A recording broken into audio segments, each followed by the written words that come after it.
Hi scholars, I hope that you and your family and loved ones are doing well. We at SEO are thinking about you every day, we care about you, and we're sending our best wishes. So usually in an SEO math class, we all rely heavily on your knowledge, your thoughts, and the ideas that you bring into the classroom. And there are many opportunities for you to talk with your classmates about an idea or to come to the board, to share what you're thinking, to ask questions, and just in general to solve problems together. And so although much of these activities aren't possible when you're watching a video, I still encourage you to try to watch this video as if you were in a classroom actively. And so what this means is to take out your workbook or a notebook while we go through the lesson together and take notes in it, just as if you were in a classroom. Feel free to pause, rewind, and watch parts of the video a second time if you're confused. And make a note of things that you're still confused about after this lesson so that you can ask your instructor. All right, sounds good. So let's get to it.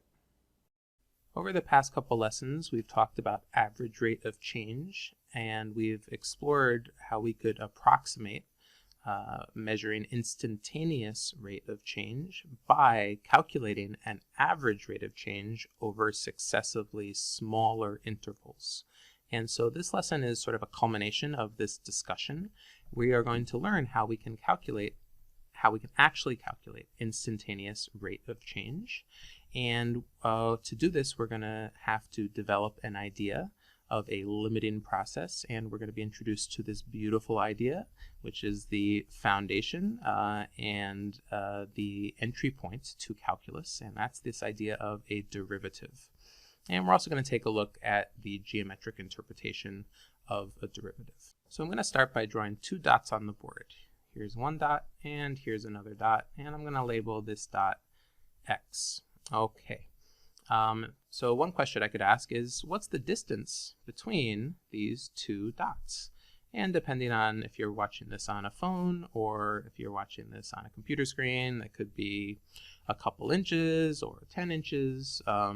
Or whatever. So there is a distance between those two dots. Okay, so my question to you is it possible for you to take this dot right here and move it so that the distance between the two dots decreases? And the answer is sure, right? What about if I put the dot there, right? This new distance is, well, it's certainly less, right? So the distance has decreased. Excellent. Can someone do it again? Can we get these two dots even closer to each other? Well, sure, right? Here, let me just cut to the chase here, and let me put this dot really close to this one, right? And now the distance is super tiny, okay? Let's ask the question again. Can I get them even closer? Well, I think it would probably help to sort of take a look at these two dots, and let's see if we can zoom in a little bit. Okay, so now we're sort of zooming in. So that's a little helpful. So here are my two dots, and can I get a dot that's even closer to my X? And the answer is I sure can, because there's always this distance, or there's this distance between these two dots, right? Here's this distance, and so I can always sort of find a point that's in the middle, right? And now I know it's really tiny, but that distance is even smaller, okay? Let's see, can I zoom in any more? I can even zoom in a little bit more, and can I find a point that's even closer to my original X? And the answer is, well, yes, I can, right? I could try to find this point that's like right in there, right in between. And now the distance is super, super tiny, right? And you can imagine that if I kept zooming in and zooming in, right, I would always be able to move my original dot. So let's zoom back. I would always be able to move my original dot, which initially was all the way over here, right? I'll always be able to move it closer and closer and closer. See, look, we can't even see, since we were zoomed in, we can't even see what the last dot that we drew there is. Okay, so a question for you is, how close do you think you could get this dot by moving it closer and closer and closer and closer and closer to this dot, this red dot right here? How close could you get it without them actually touching, right? So take a minute to think about that. And this is kind of an interesting question because the answer is as close as you want, right? if, here's my, let's just think about this real quick. So here's my x dot, okay? And I have another dot that I could put anywhere, right? I can get it closer and closer and closer. If these dots are not touching, right, there will always be some distance between them, right? This distance will always be here. And if this distance is always there, there is always a point in between, right? A halfway point even, right? There's always going to be this halfway point that is closer to our original x dot, right? And now you say, well, maybe this is the closest it could come. No, because there's this distance, right? This new green distance, and there's always going to be a point halfway in between there, right? And so forth and so on. And you can do this sort of forever. And so this right here is just to give you a glimpse of this idea of a limiting process of two things approaching each other. Here we have two dots that are approaching each other. They will never meet, but the distance between them can get as small as we want it to, because we will always be able to have the distance in this case, right? We'll always be able to get a little bit closer and a little bit closer and a little bit closer. So this is a really important and foundational idea to calculus. Okay, let's keep going.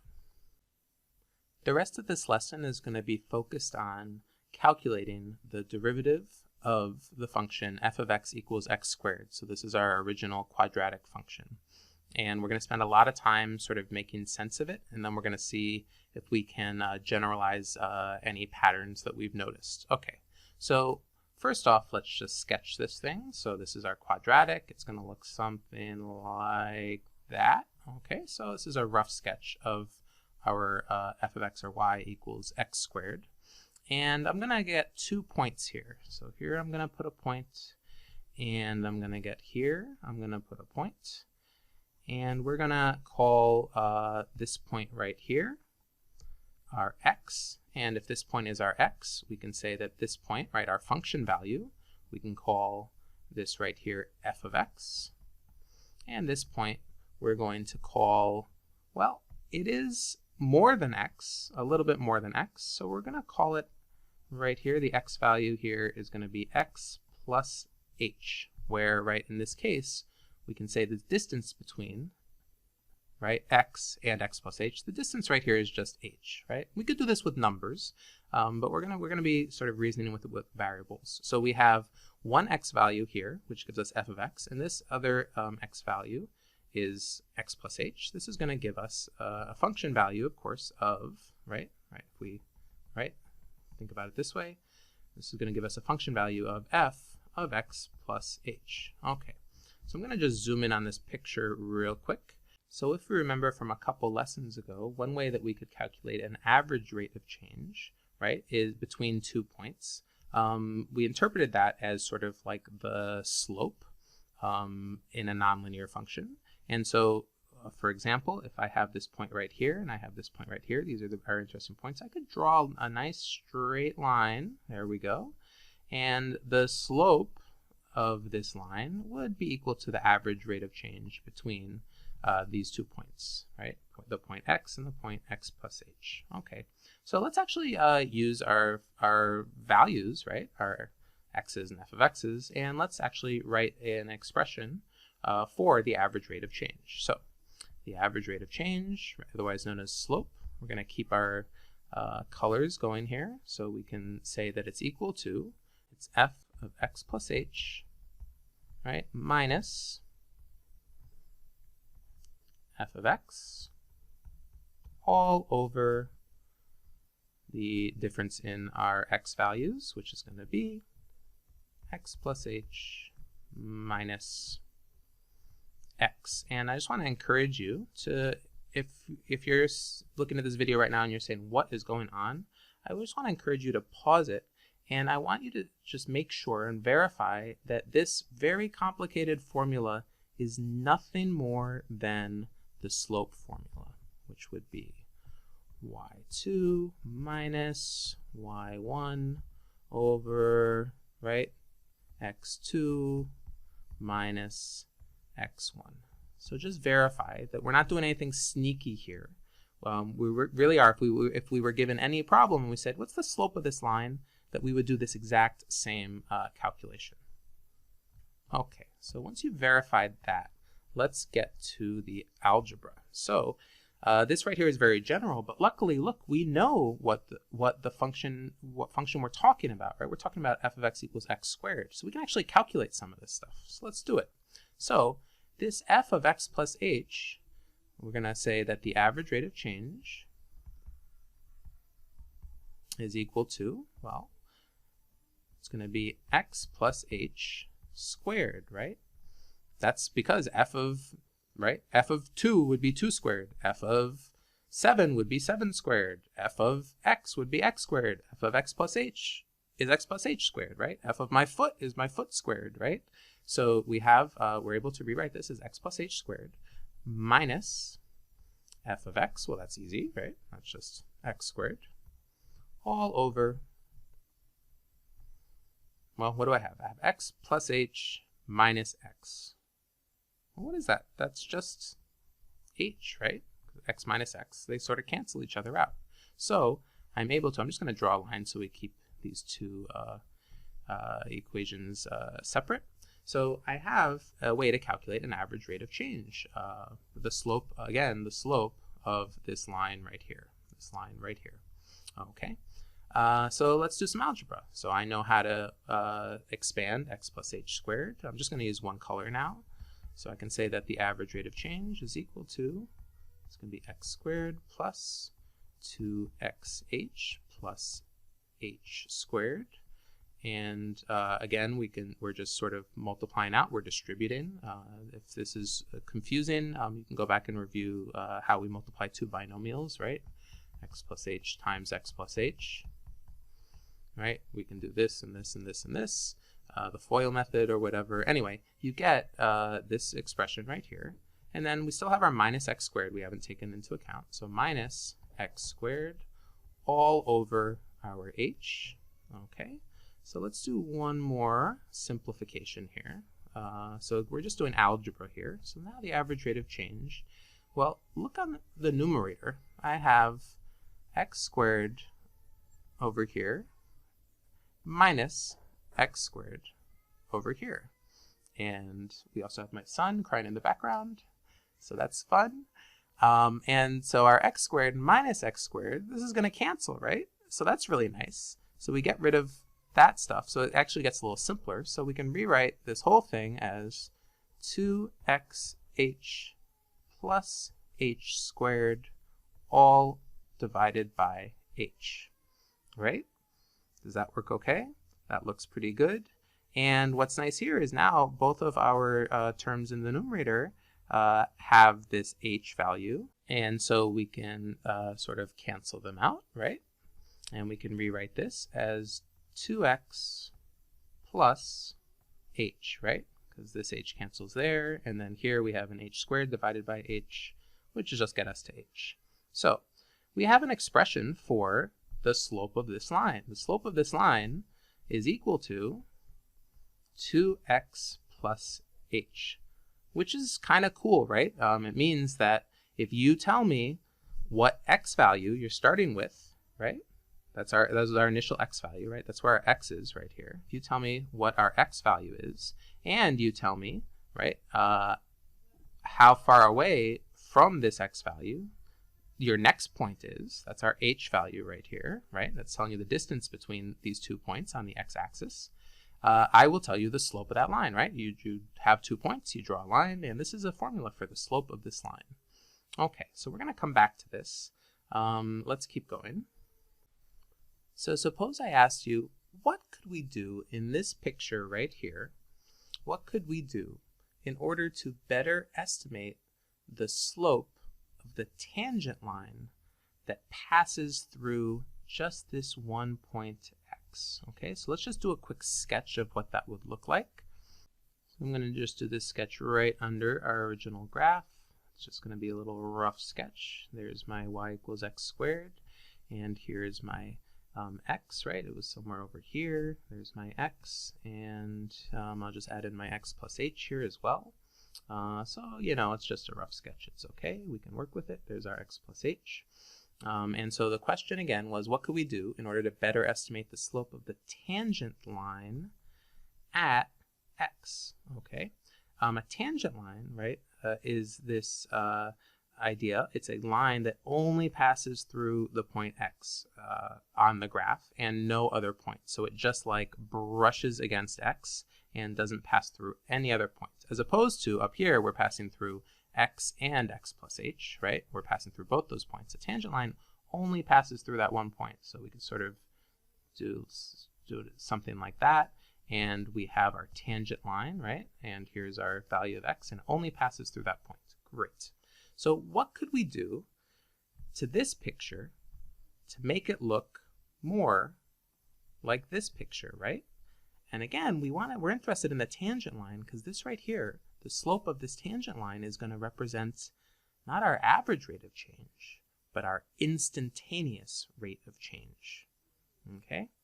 So take a second. How could we change this picture? Well, it's a little hard, right? Because we know that we need 2 points in order to make a line, right? We've known that since since middle school. And if I have just 1 point and I say, well, what's the slope of the line that passes through that point? Psh, who knows, right? There's a line that passes through that point. There's another line, right? I could draw all sorts of lines that pass through 1 point, right? And so we need to have 2 points in order to define and fix a line, right? But the question is, how can we get a better approximation of the slope of this line that only passes through this 1 point at x and nowhere else? Okay, and the answer is we could make h, this distance h, a little smaller, right? So if I make h smaller, instead of having, so here, I'll just leave our original x plus h. If I make the distance h between these 2 points, right, again, this is the distance h. If I make it smaller, I could move it closer to here, right? And the slope of the line that passes through these 2 points is a better approximation of the slope that just passes through x, right? Because the 2 points are getting closer and closer together. And when 2 points get closer and closer together, right, as we saw in our sort of starting thing here our starting think, pair, share question, if here are my 2 points and they get closer and closer and closer together, it's a better approximation as if they were just 1 point, right? Now they're not, they are 2 points, but if I can get them closer and closer together, I'll get a much better approximation of the line that is tangent at this 1 point x. Okay, well, what happens as these points get closer and closer together? What happens? Well, essentially, right, let me just get a little bigger here so we can see what we're doing.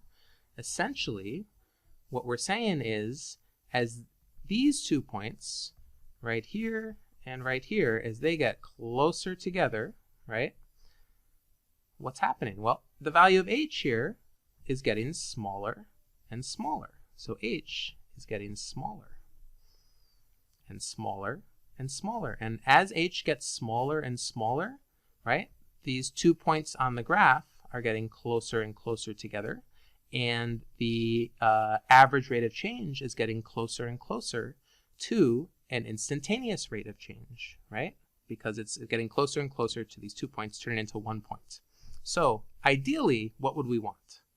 So ideally, we would want h to equal 0. Okay, so let's go back to the math we did up here. We said this is the average rate of change. Okay, and we ended up getting this expression right here. What would happen if h was equal to 0, right? That would be the best approximation. Then these 2 points would be the same point, right? And then we'd have a nice instantaneous rate of change. Okay, well, notice I can't make h 0, right? Because h in all of these is in the denominator, right? And I can't divide by 0. I can't have a 0 in a denominator, right? It's not possible. So the only way that we were able to sort of take this expression and simplify it into this one, this 2x plus h, which is a nice simplification, but the only way we could do this is assuming that h is not equal to 0, right? If h is equal to 0, then this expression sort of blows up, right? It doesn't really make any sense. So we know that h can't equal 0, but we also know that we want h to be really, really, really close to 0. And so one way that we can write that is we want h to approach 0. Okay? And we can write this. We have a new symbol that we can use. We can write this when something's approaching something. We can think about it as sort of going towards it, right? And we can represent going towards something with an arrow. So we want h to approach 0, okay? So let's see a clearer representation of that. So this is just a review of what we just did, but with nicer diagrams. So here was our average rate of change. Again, right, we were talking about our f of b minus f of a, right? We used, for us, our b, right, was x plus h, and our a was just x, right? Because we said the distance between them was this distance h, right? So this is one way of interpreting our average rate of change, again, as the slope of the line that passes through these 2 points. And right here, what we're doing is we're taking this point B, right over here, and we're getting it closer and closer and closer to this point over here, right? This point A over here. And notice that what's happening to the slopes of these lines, right? They used to look like this, and then they're changing, and they're getting closer and closer to this tangent line. So this right here was our tangent line that would represent the instantaneous rate of change at exactly this point, right? This point right here. And again, we can never get there, right? Because using our slope formula, we can never, if we got there, then it would be like, what's the slope between 2 points that are the same point, right? We divide by 0. It's a whole big issue. But we can get as close as we want, right? So we can make h as small as we want. All right, let's keep going.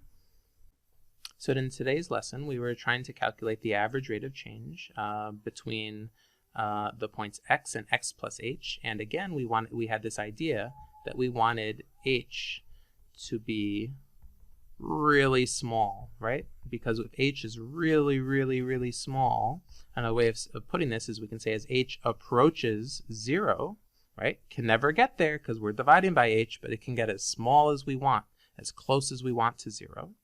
That then this average rate of change would approximate an instantaneous rate of change. So I'm just going to write that as IRT, and that's instantaneous. And so the instantaneous rate of change, we can actually come up with a definition for this using this idea of a limiting process, this idea of approaching a value but never getting there. Okay, so I'm going to sort of introduce this real quick. So we have our f. I'm just going to recopy what we had with our average rate of change, minus f of x. All this is over h. Okay. And we said we want h to approach 0. Okay. So I'm going to use this funny word, lim, which this word stands for limit. Okay. And I'm going to say the limit as h approaches 0. So this is how I can write that, right? This limit as h approaches 0 of this expression right here, right, is the instantaneous rate of change of this function. And this idea is so important that we are given this concept, this definition of instantaneous rate of change. We're giving it a new name. We're going to call it the derivative, and we're going to give it a new mathematical symbol. So f prime of x. This right here is the symbol for the derivative. We can interpret this as the derivative, which is the instantaneous rate of change, right, of this function f of x. Okay, so this is the definition of the derivative of a function, okay, at a point right here. So we've had to use this idea of a limiting process and of approaching a number but never reaching it in order to even define this concept, but it's really the extension of the slope concept, okay? And so the derivative allows you to calculate an instantaneous rate of change. Now, if we go back, we saw that when f of x, right, we said we started with our f of x equals x squared. And if we remember, we did some algebra and we found out that the derivative, now we can use the symbol because we have this new symbol, the instantaneous rate of change, right? It looked something like 2x plus h, right? We sort of ended up with that average rate of change. And we said, h can never be 0, right? H can never be 0. But h is really, really, really, really, really, really close to 0, right? So it's so close to 0 that we can sort of ignore it, right? Because we can make it as small as we want, right? And if you can make something as small as you want, it is essentially 0. It doesn't play a role an important role, right, in this calculation. So we can finally say that the derivative of x squared, right, at a point is 2x. So this is actually kind of cool. So let's take this out for a test drive. So what is the slope of the line tangent to the graph of y equals x squared at the point 5, 25? Well, this point is definitely on the graph of y equals x squared, right? Because when x is 5, x squared is 25, so that's good. Now, imagine if I asked you this question before this lesson. I don't know how we'd approach it. You could sort of draw a graph, and you could say, okay, so here's the point at 5, and I don't know, let me just draw a line and sort of eyeball it and see what it looks like. But look, now that we know that in general we have a formula, right?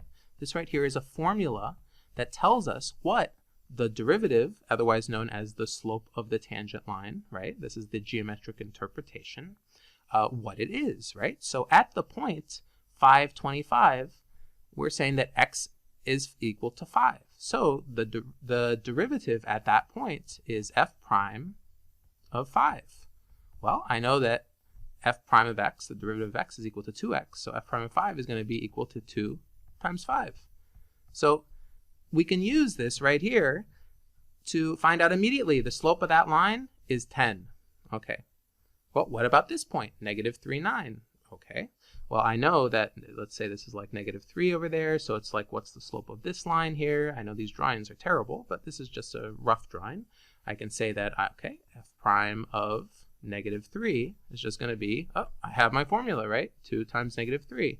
And it's going to be negative 6. And that makes total sense, right? Because we can see that on this side of our quadratic, right, the slope of this tangent line is going to be a negative number, right? What about at 0, 0? Well, again, right, f prime of 0 is nothing more than 2 times 0, otherwise known as 0. And that makes perfect sense from our graph as well. The point 0, 0, right, is the vertex of this parabola. And if you wanted to draw the tangent line and say, what's the slope of that tangent line is just, right, the x-axis, right? It's the line y equals 0. That's what that tangent line is. And the x-axis has a slope of 0, right? It's completely flat. So we can see how, just qualitatively, we can see how a positive slope, right? When x is a positive number, there's going to be a positive slope. And when x is a negative number, you're going to have a negative slope. And then when x is 0, you're going to have a slope of 0. And so we can sort of see how this formula makes sense, at least qualitatively. It makes sense using a graph. Thanks so much and stay safe.